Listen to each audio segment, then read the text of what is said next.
all want to go back to God very quickly. So that's what we're going to unpack today, and the verses, chapter 5, verse 6. How many of us have read the Gita or are reading the Gita? Just want to have a quick sense check. Okay, right. So I'll do a bit of an introduction to the to Gita as well. So the way we do this is we'll begin with a short kirtan. So it's a kirtan called Jai Radha Madhav, and Jai Radha Madhav is a very beautiful kirtan because it speaks about the love between Krishna and Radha, and it helps us to go to Vrindavan because we heard the kirtan about Vrindavan. So what I'm going to invite you to do is as we do the kirtan, close your eyes. And how many of us have been to Vrindavan? Okay, not many of us. Okay, so try to imagine the groves of Vrindavan, and try to imagine Krishna and Radha, like dancing with the gopis. So that's what we will do. So join me in the kirtan if you like, and then we will get down to the class itself. Okay, and so you can close your eyes. And slowly get into the mood and try to think of the form of Krishna that you really love. So how do you really love Krishna and Radha? So it could be, and try to really lock them in your heart. And just close your eyes as we do this kirtan.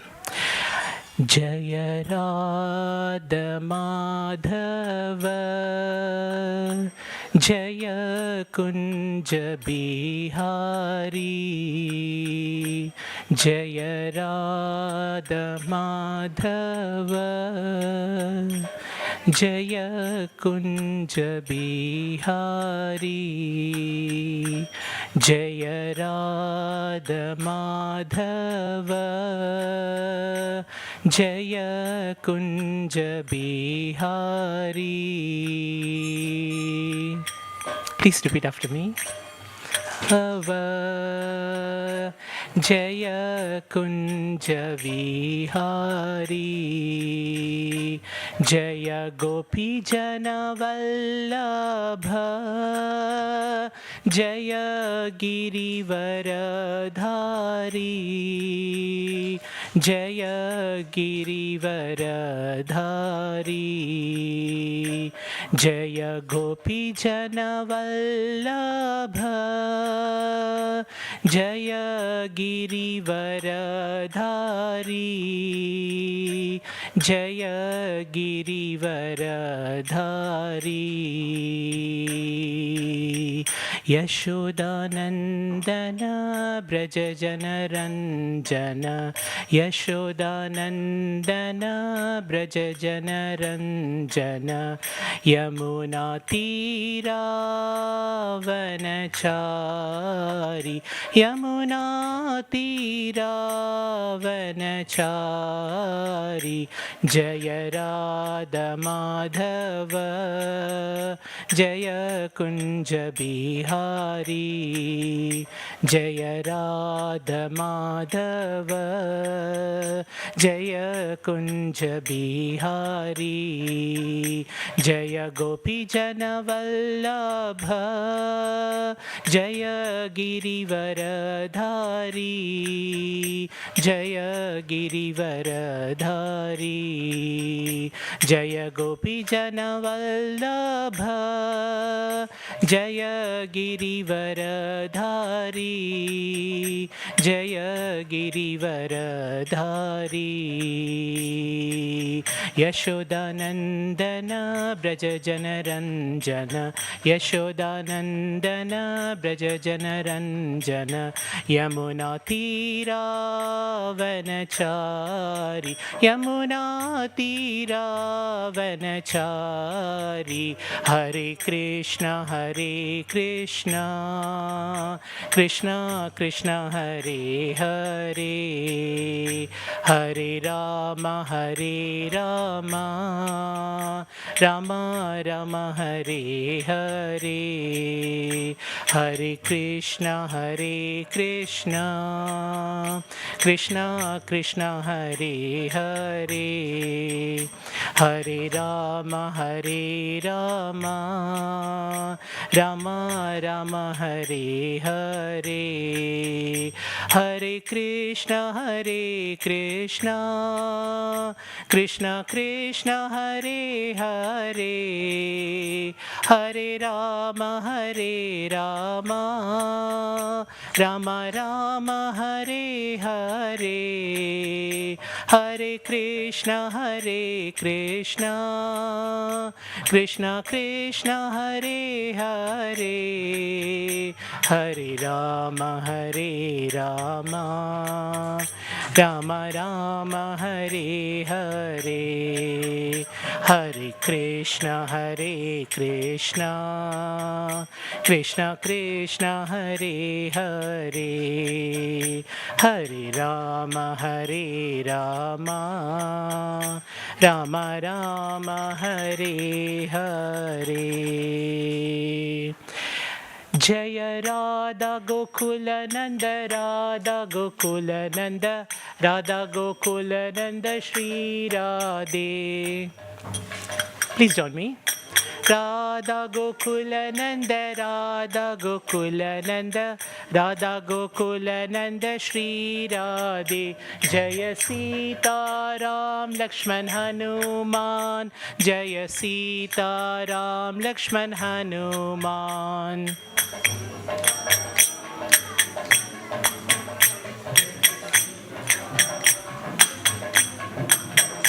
Prabhupada, Prabhupada, Prabhupada, Jaya Jaya Prabhupada.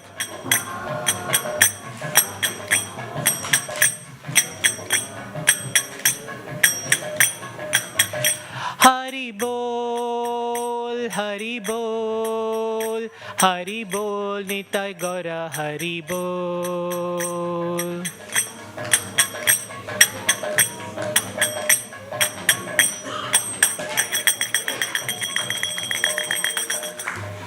Radha Gokulanand भगवान की, सीताराम लक्ष्मण हनुमान जी की, प्रभुपाद की, हरि हरि बोल. Hare Krishna, everyone.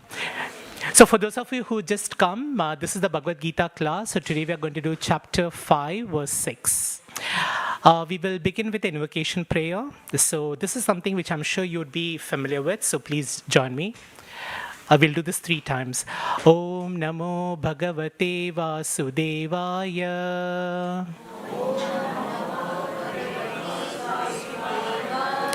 Om Namo Bhagavate Vasudevaya. Om Namo Bhagavate Vasudevaya.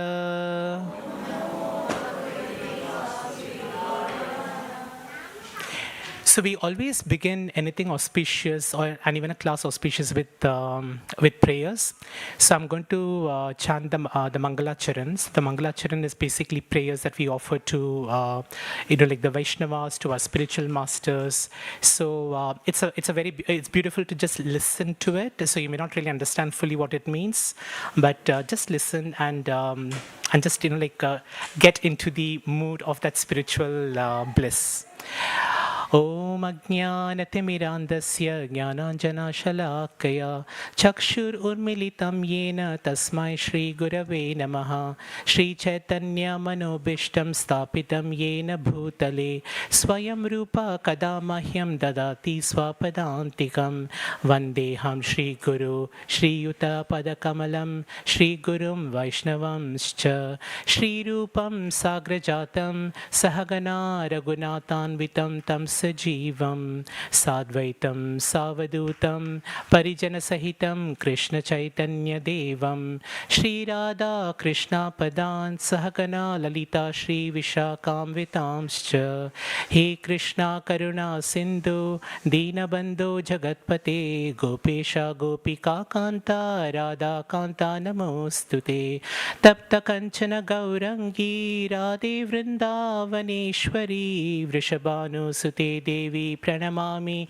Hari Priye Vanchakalpatarubhyascha Kripa Sindhubhya Evacha Patitanam Bhavanebhyo Vaishnavebhyo Namo Namaha Nama Om Vishnupadaya Krishna Prasthaya Bhutale Srimate Bhaktivedanta Swamin Iti Namine Namaste Saraswati Deve Gauravani Pracharine Nirvishesha Shunyavadi Pashyata Deshatarine Jai Shri Krishna Chaitanya Prabhu Nityananda Shri Advaita Gadadara Shiva Sadi Gaura Bhakta Vrinda Hare Krishna Krishna Krishna Hare Hare Hare Rama Rama Rama Hare Hare.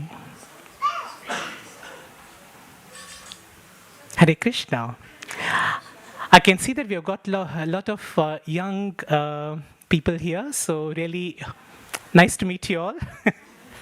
And this is the Bhagavad Gita class, and I'll just give a very short introduction to the Gita, since I understand that not many of you have read. So what do you know about the Gita? What does Bhagavad Gita mean?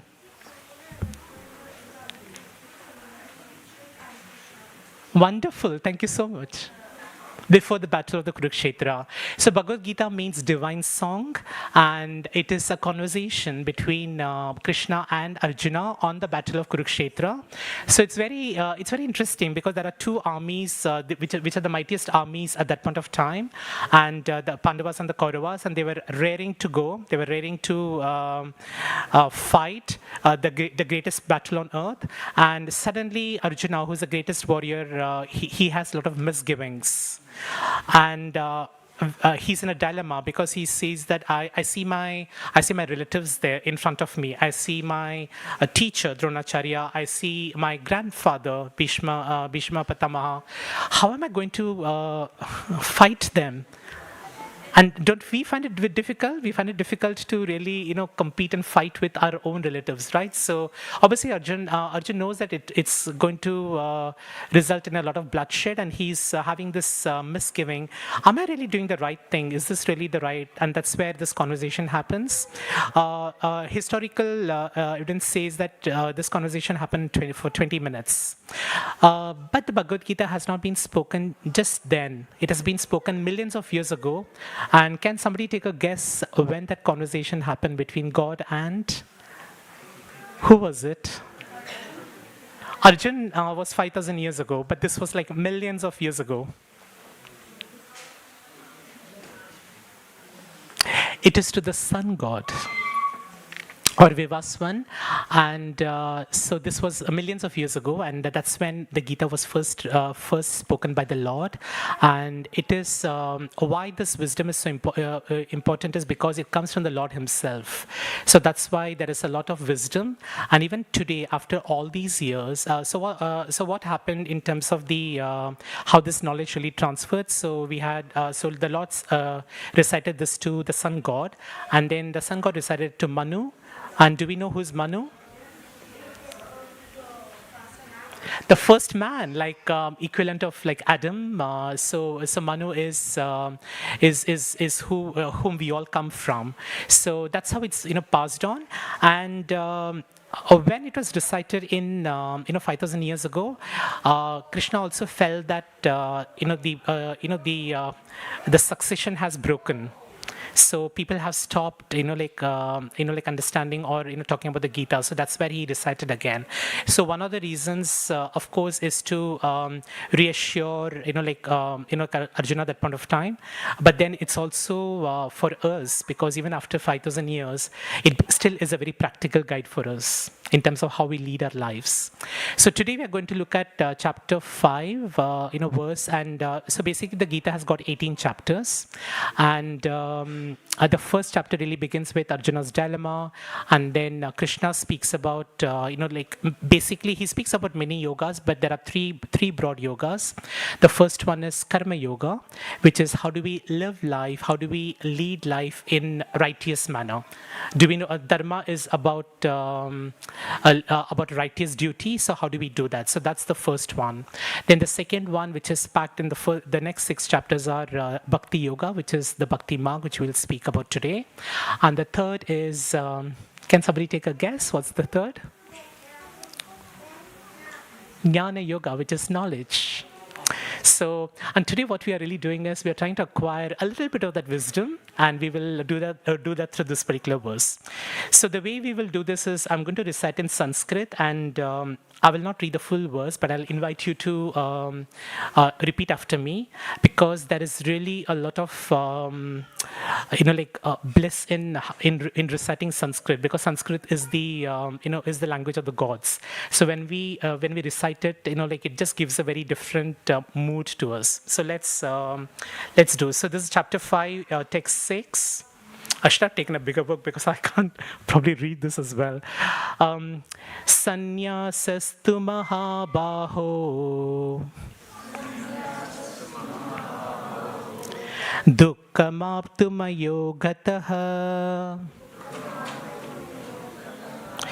yoga yukto munir brahma nachirena digacchati. We'll do this one more time. Sanyasastu mahabaho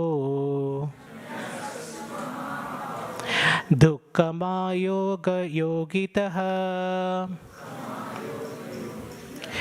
yoga yukto munir brahma nachirena digacchati. So I'll read the full verse. Sanyasastu mahabaho dukkamayo yogataha yoga yukto munir brahma nachirena digacchati. So that's the verse. So let's really read the word by word translation by Prabhupada. Sannyasa, the renounced order of life. Please repeat after me if you do. Tu, but, Mahabaho, O mighty armed one. Oh dear, this is not very easy. Dukkham, distress. Agignam, afflicts one. Ayogataha, without devotional service. Yoga yuktaha, one engaged in devotional service. Munihi, a thinker. Brahma, the supreme. Na chidena, without delay. Adigacchati, attains. So here there is a word. Do you know what's Krishna calls Arjuna by a particular name? Do you know what that name is? Not in this one. But that's an interesting one. So he uses the word Mahabaho. So Krishna calls Arjuna during the Bhagavad Gita almost like 11 different names, 11 or 12 different names. Parth is the most important one because Parth he uses 38 times. And but he also calls him by different names. Parth is son of Pritha. Pritha is another name for Kunti. Oh wow, that's amazing, excellent. So and he's also called Kaunteya. And in this particular verse, he's called Mahabaho. So Mahabaho is someone who is mighty armed. So this is where Krishna really speaks about Arjuna being very very physically very strong. So let's read the translation. Merely renouncing all activities, yet not engaging in the devotional service of the Lord, cannot make one happy. But a thoughtful person engaged in devotional service can achieve the supreme without delay. I'll repeat this once again. merely renouncing all activities, yet not engaging in the devotional service of the Lord cannot make anyone happy. But a thoughtful person engaged in devotional service can achieve the supreme without delay. So here Krishna, speaks about two kinds of people, and we will talk a little bit about that. But before that, let me ask you all a question. What do you think is the purpose of life, human life? What, according to you, is the purpose of human life? It's okay, it doesn't matter. If we are all learning, there is nothing to connect with. Yes, to connect with the Almighty and raise yourself. Very, very good. To give back. So, in terms of service, I mean, don't do things for yourself, but do things for the others. Seva. Absolutely. I heard a word here. Yes, moksha. Yes, of course. Moksha is liberation. I mean, and we are all trying to look at liberation. Did you say something else? Do your duty. Very good. So all of this is right, and essentially the purpose of human life is to achieve God realization, and you do that through like service. You do that through basically it's moksha, because we want to get out of this cycle of birth and death. So we want to go to Godhead, go to the Lord, and there are different ways of realization, and the first realization is called Brahma Jyoti. Have any of you have any of you heard this Brahma Jyoti or effulgence, Brahma effulgence? If not, no worries. I can explain.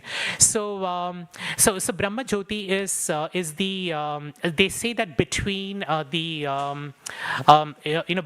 between the material universe and the spiritual universe, there is actually a big space, and that's called Brahma Jyoti, and that's supposed to be a very the spiritual sky is supposed to be very well lit because it's full of effulgence, and that effulgence is coming from Krishna, and there are many transcendentalists or spiritualists who what they do is they think that the Brahma Jyoti is what I want to aspire for, that's what I want to achieve.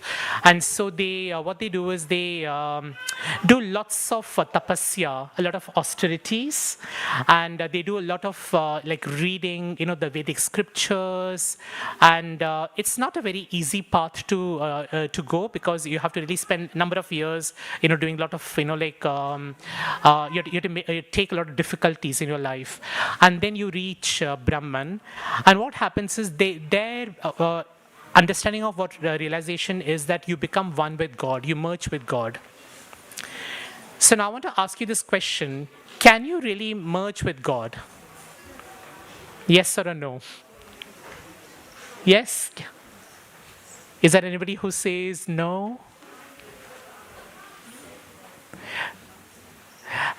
So why would you say yes, if I may put you on the spot? God is in everyone, and everyone is in God. Yes. So it's quite yes. It's you're right, of course, because God is in everyone, and God is also outside as well. However, it must be it's worth noting that we are all part and parcel of Krishna, but when we merge, we become God. But can we become God?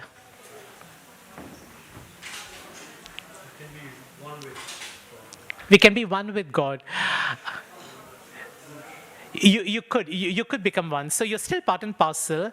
However, you also so what is said is that if you merge with the Lord, then it's called spiritual suicide. It means that you have lost your individuality. There is really nothing left of you, right? But then, as souls, we are all, as you know, in the Bhagavad Gita, Krishna says that every soul is eternal, and they have always been, serving the Lord. So there is the Lord, and there is us. So we all come from Him. We all but we can't become Him. And Prabhupada says this in a good way. So how many of us have gone to the beach and we have seen the ocean?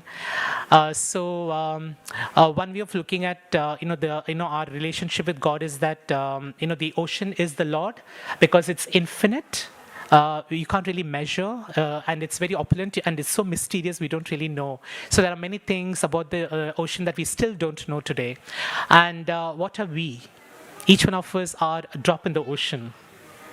So when we are a drop in the ocean, what is the quality of the water? The quality is the same, isn't it? So quality, like it can't taste sweet, for example. It has to taste like salty, and when you taste any part of seawater, it all tastes salty. So every drop, which means each one of us have got the same qualities as the Lord, but we don't have it in quantity, and that's where the Lord comes. So we are part and parcel, but we can't become. And what this group of transcendentalists do, because they take Jnana Yoga and they spend lots of years, studying the Vedic scriptures, etc. But then they still feel very dissatisfied, and that's because they have not really come to that perfect realization. So this is level one. What Krishna says here is, for you to truly, achieve me, you have to follow Bhakti Marg. And what is Bhakti Marg? What is one very, very important thing about Bhakti Marg? A big difference, with the previous one. And Amata, you mentioned this. Seva. Now let me ask you this question: how do we do for doing service? You have to actually have a relationship, isn't it? So how can you serve yourself? You can't serve yourself, so you can't really merge. So if you have to do service, then you have to have a different person to do service, and that's where. All those who are Bhakti Yoga, who follow, Bhakti Yoga, or who are Bhaktas and Bhaktins, what they do is they believe in God as having a personal form. So the Brahma Jyoti emanates from the Lord, but the way I would want to love the Lord and the way I want to reach Him is through seeing Him in His personal form. So I asked you all to close your eyes right at the start and asked you all to imagine Krishna. So what picture came to your mind?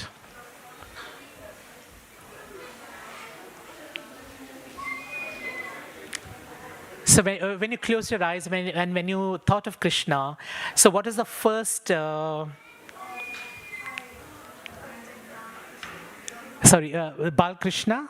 Okay, so Krishna in a very small form, and we love to play with him in the cradle. And in Janmashtami, we also welcome and we celebrate his birth. Yes. Anyone else? Because Krishna has many forms, and he is the form of, of course, Bal Gopal. Then he's got the form of a cowhead boy who is playing, the flute, and and all the cows, all the gopas, all the gopis are attracted. He also plays the role of a lover with, the gopis and Srimati Radharani. Then he becomes a charioteer in case of Arjuna.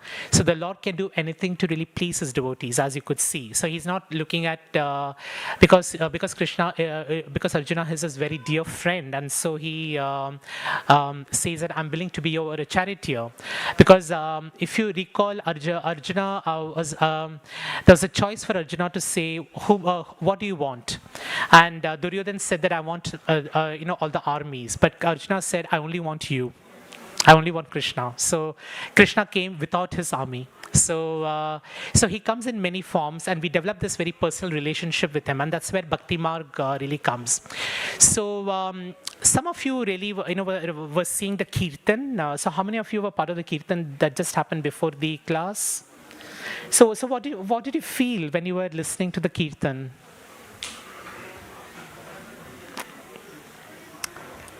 What did you feel? What were some of the emotions and the feelings that you were getting?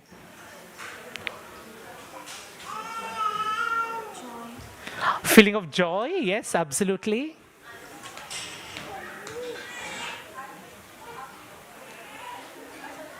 How many of you felt that you want to dance? Right. So we do feel a bit shy when it comes to really exhibiting, but Bhakti Marg is a lot about joy. So that also links up to the quality of the soul. So how many of us know that the soul is Satchitanand? So Sat means Sat Chit Anand. So the soul is constantly seeking pleasure. So it constantly wants to, like enjoy. And we want to enjoy in different ways. We want to enjoy by spending time with our loved ones. We want to go for travels together.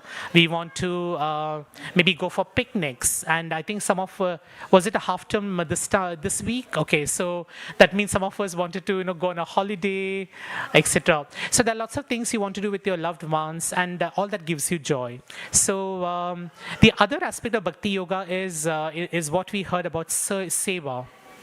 So devotional bhakti can also be called as devotional service, which means that what you do is, you are actually doing some seva which can help the Lord, which can please the Lord.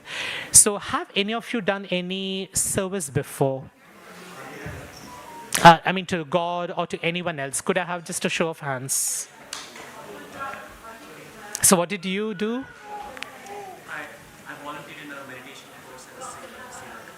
You okay? So how did you find the experience of volunteering for a meditation course? I think it was like there's a feeling of joy that you're helping some other people get the chance of doing meditation. And I was just in the kitchen preparing food and things like that. But at least it was giving them an opportunity to do something and getting closer to God in a way. Thank you so much.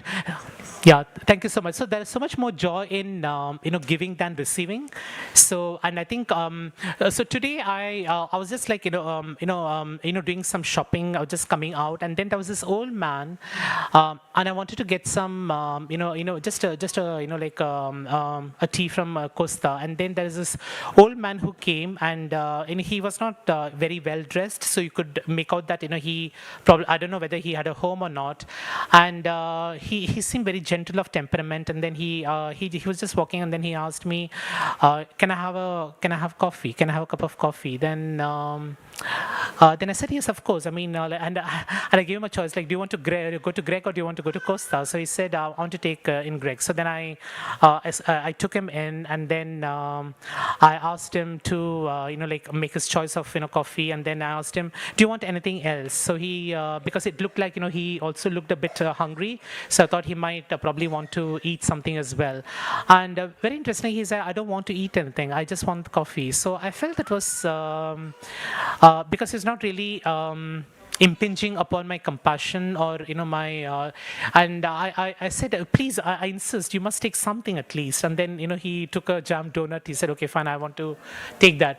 So then I just gave it, and I just was walking back to my car, and I realized I felt so much better to give the coffee rather than to actually have one. So I ended up not taking coffee for myself, but then I felt really good. And I think that's what seva can really do. And if you do this for people around you, imagine when you serve the Lord, how much joy you can get. So when you do kirtan here, hello, hi. Lovely. So see, they're all having a good time because they have absolutely no concerns about what the world is thinking. So please feel free to walk around, do whatever you want. So it gives you so much of joy. So how many of us have our parents? And how many times have we sacrificed either time or or the food that you have given even to your children, and how much of joy that you get out of that? That's the joy that bhakti is all about. So when you all this is material love. So it's love for your your partners, your spouses, your children, and when you do that towards God, it's called bhakti and complete bliss. So what Krishna is saying is that Krishna is saying that those who follow the path of impersonalism, as I said, who just want to do by reading you can't really understand the Lord as much as you can. Do you know of any examples of those who are who are not necessarily well read, but then who still were great devotees? How many of us have heard the story of Shabari? So So do you want to share? Yeah, so the lots will be open. So we'll be able to see the darshan in another 25 minutes. So would you like to share about Shabari? Who was she and broadly?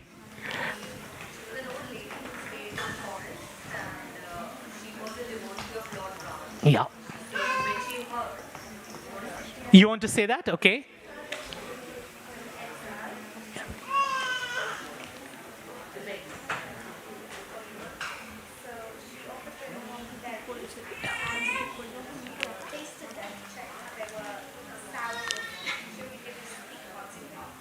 Lovely. Thank you so much for that. So beautiful. So Shabari is an old lady who was living in the forest, and a Lord Ram happened to pass along that way, and Shabari was very excited because she was a great devotee of Lord Ram, and then she was very. She said, "I want to please Ram and Lord Ram, and I want to do something for him."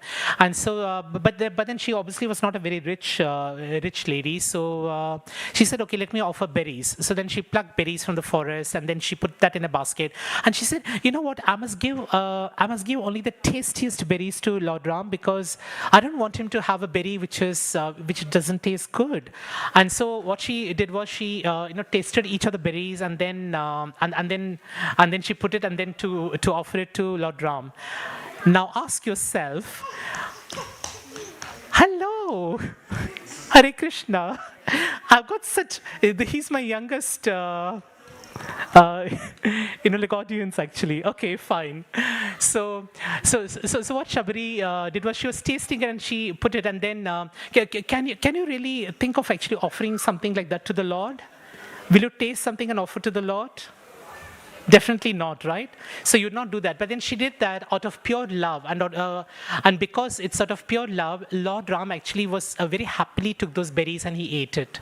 So this is a very good example of where you don't really need to have knowledge. You don't have to really spend like years and years studying. You don't have to Vedic scriptures. You don't have to like spend years and years doing austerities. Going to the forest. Sitting in like deer skin and doing your tapasya for as long as you know. All it needs is, so what was needed in this case? So what did Shabari exhibit in this case? It was pure bhakti. So she didn't know the scriptures. So ask her about, what are the four Vedic scriptures. She will not know much about it, Hare Krishna. But then what she did was she offered love, and the Lord accepted that willingly. So that's what the beauty of the Bhakti Marg is. The Bhakti Marg is very easy, so it does not require you to spend years and years of studies. Many of us have not even read the Gita, leave alone the Vedic scriptures. Do we know how many Vedas are there? 4 Vedas. 4 Vedas. I have not read the Vedas myself. Probably I've read just maybe a few bits, but there's so much of Vedas.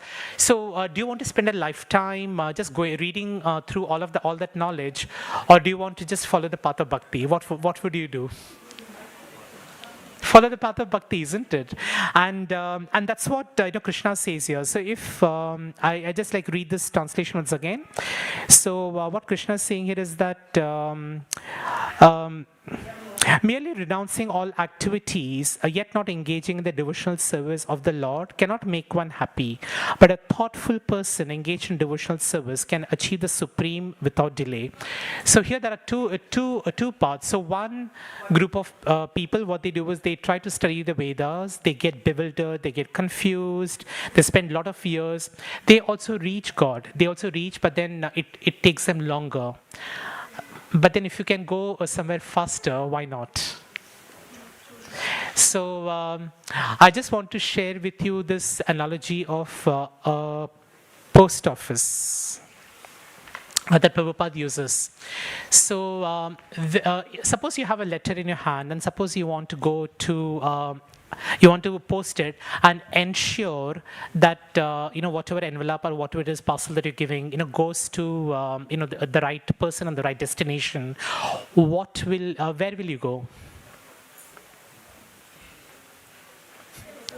To the post office. And what is the post office? It is an authorized place where you, put your parcels or your post, and then it gets to its destination. Will you find, if you see that there is, like some box or, maybe, are you just going to put your post there when you don't even know what that box is all about? No, right? So here what's happening is that you have an authorized, so here the post office is an authorized, like place. And because you are very confident and you can trust that when you put a letter in that particular post box, or, then it's going to reach its destination.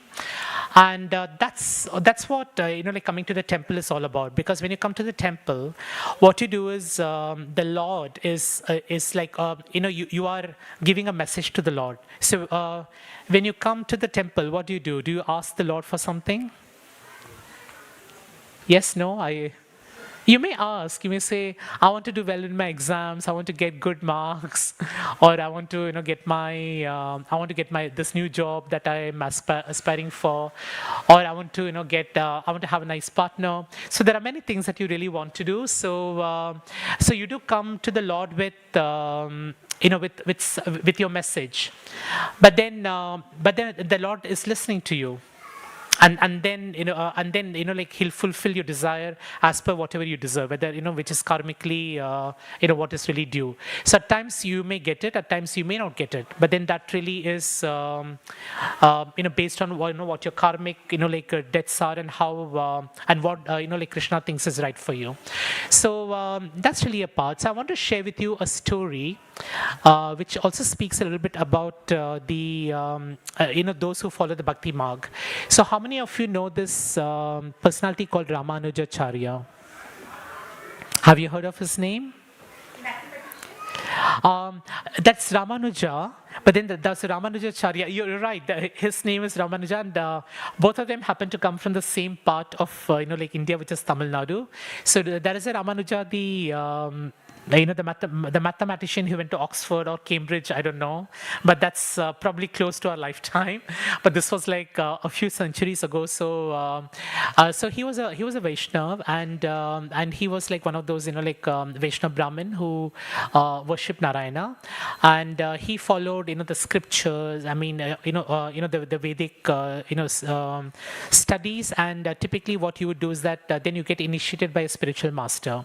So he goes to this his spiritual master, and what happens is that when you get initiated, you get a mantra. And that mantra is something that it's called a Vaishnava mantra, and that is what it helps you to build a connection between you and the Lord. So that's those who follow that particular path. So he goes the first time, and then his spiritual master says, "No, you're not ready." He goes again. And he's got this sincere desire that he really wants to come closer to God, and even the spiritual master knows that he's very, very sincere. So he goes a second time. No, go back. I'm not going to give you because you're still not ready. Third time he goes, and then it goes on like this for till 17 times. So he goes the 18th time, and then now his spiritual master says, "You know what? I think you're very sincere because you have been coming again and again. So it looks like you really want to do this. So I'm going to give you the Vaishnava mantra, but I give it to you on one condition, that you're not going to share this with anybody." So that is his that's his instruction. So Ramanujacharya was very excited. Said, "Yeah, I mean, give me the Vaishnava mantra." So he takes the Vaishnava mantra, and then pays his respects to his spiritual master, and then he walks away. So on his way, he comes to a Vishnu temple.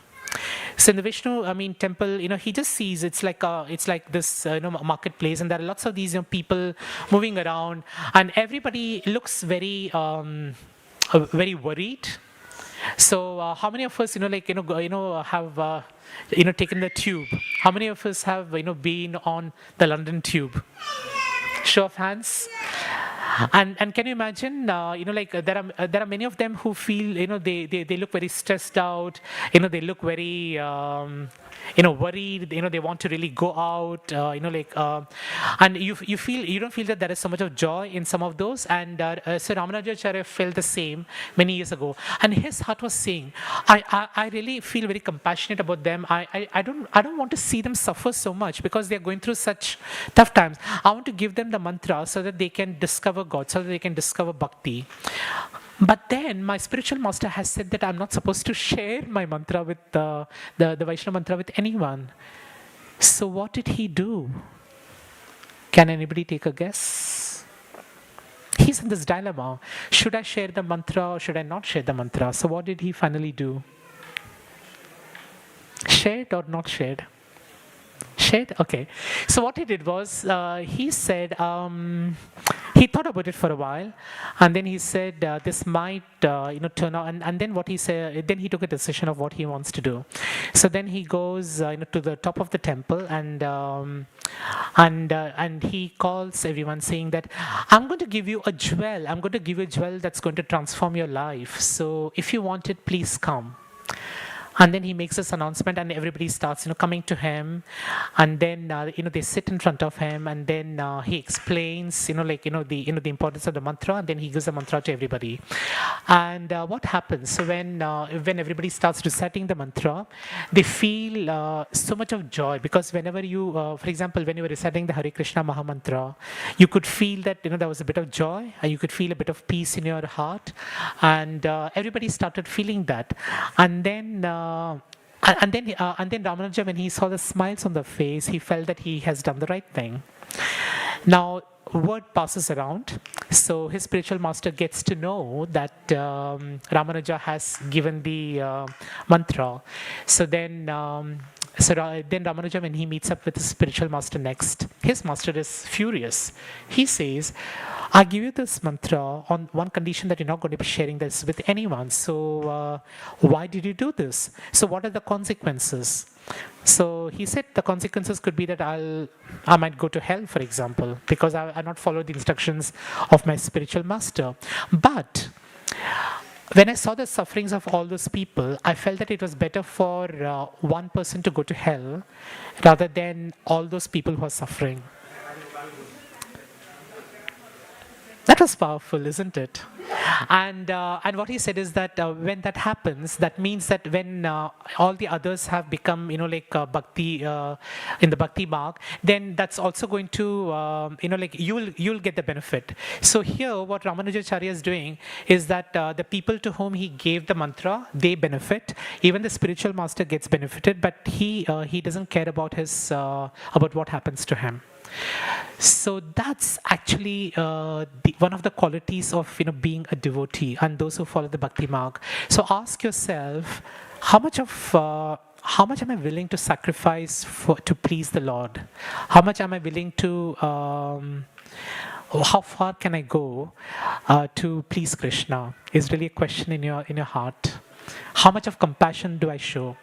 And that's why what Krishna also says is that whether you read the Vedic scriptures and take the particular path, Jnana Yoga, or whether you go by Bhakti Yoga, both of them reach me. But the first one takes a lot of time, and it's quite possible that you do this in many births, and you may keep coming again and again. But if you do the Bhakti Yoga, then it's going to be much faster, and you're going to really come to me much faster, and probably in this lifetime itself. So one comparison is the lift and the ladder and the staircase. So let's look at in the first rung. So the first rung is Karma Yoga. So we are all grihast, and we are all doing duties. So there are two types of duties that we are doing. That Krishna says in the Gita. Do we know what are the two duties that we are doing? Karma and Dharma, okay. It's coming close. Anyone else? The worldly work and the spiritual work. Thank you. So one is what you do in the worldly life. So we have a role to play as maybe a student, in which case your duty will be to study well. Is that right? And then it could be like you could be a parent, in which case your responsibility is to take care of your like your child. And then if you are working somewhere, then it's about like doing the right thing for your employer, for your manager, and then also as a community. So you can see that like there are lots of these duties that we do, and those duties are what is for this particular world.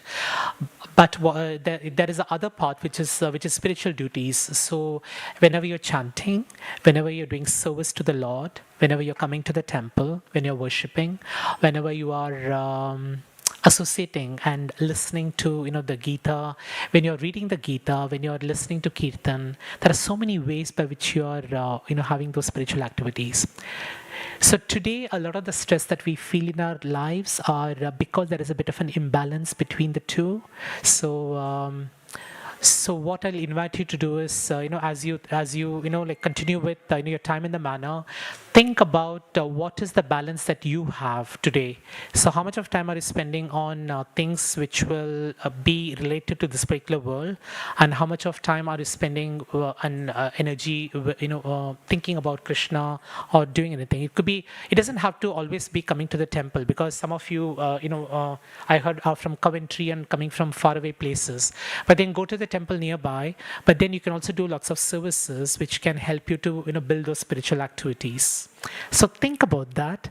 And the Bhakti Marg is about trying to bring a little bit more of that spiritual duties into your life. So today, if you're saying, I'm spending like about 90% of my time and energy and effort is towards doing the worldly duties, and only 10% spiritual, see if you can shift the needle a little bit. So move from a 10.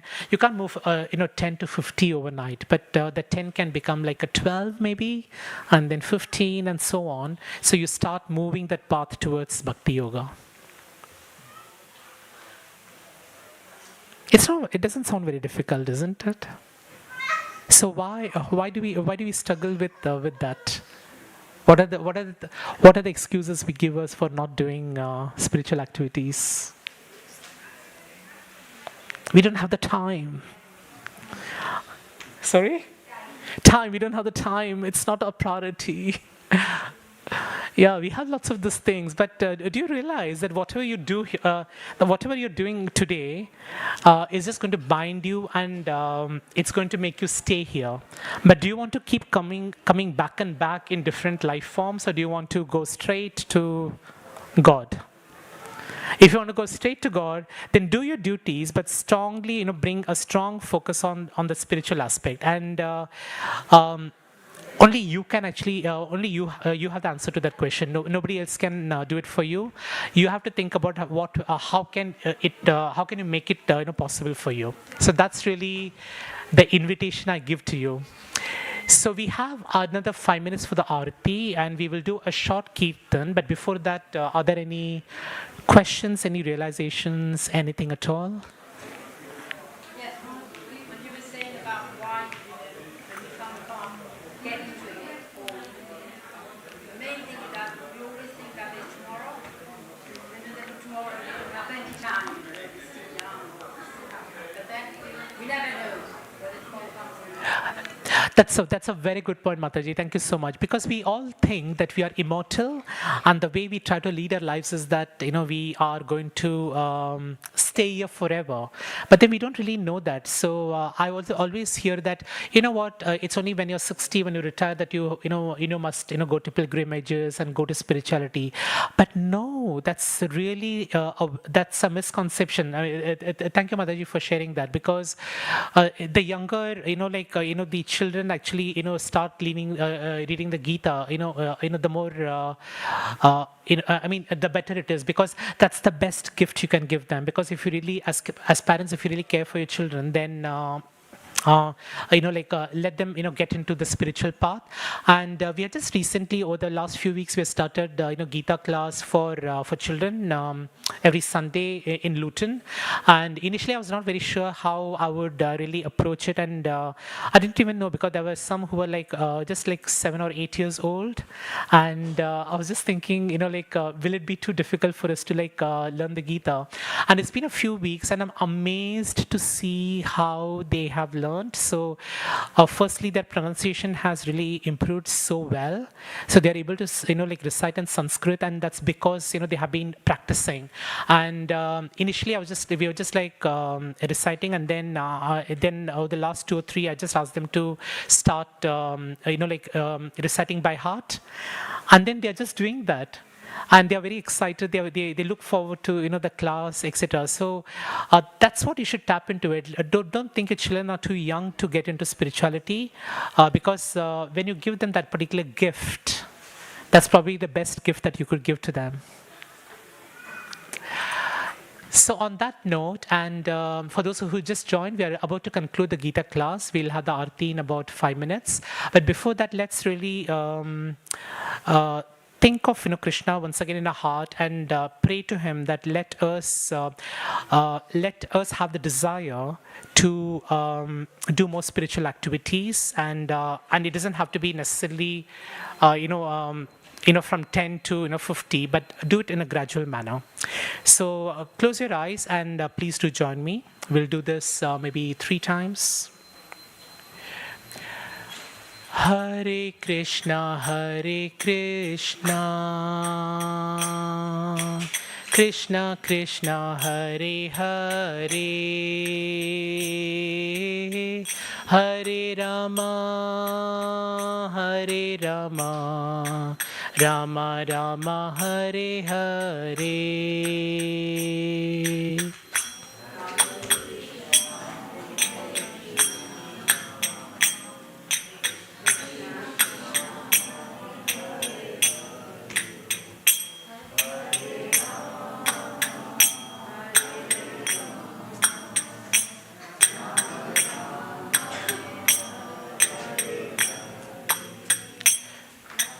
Hare Krishna,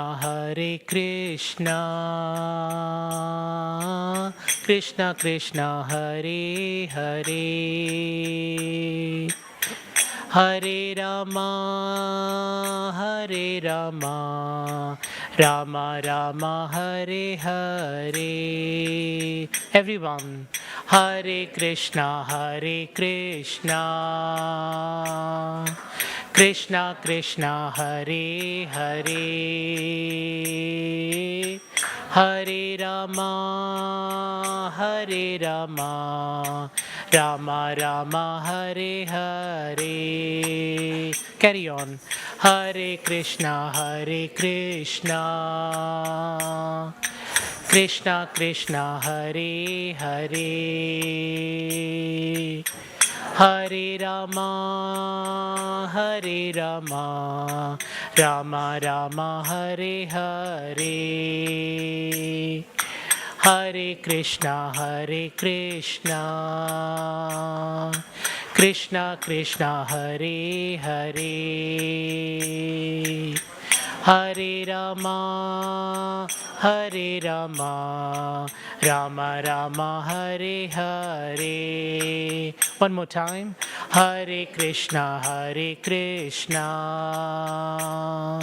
Krishna Krishna, Hare Hare, Hare Rama, Rama Rama, Hare Hare.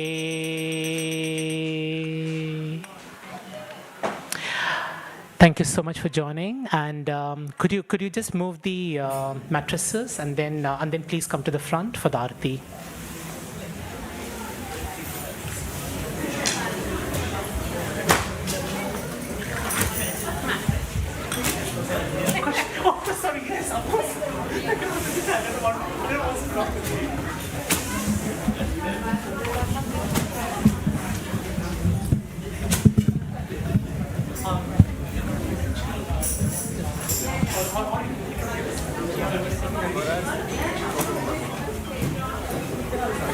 Ajo, Nisham. Yeah.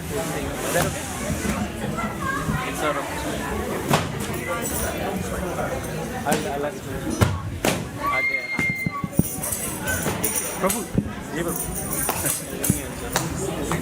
yes, thank you. प्रभु कहाँ मेरे को stage पे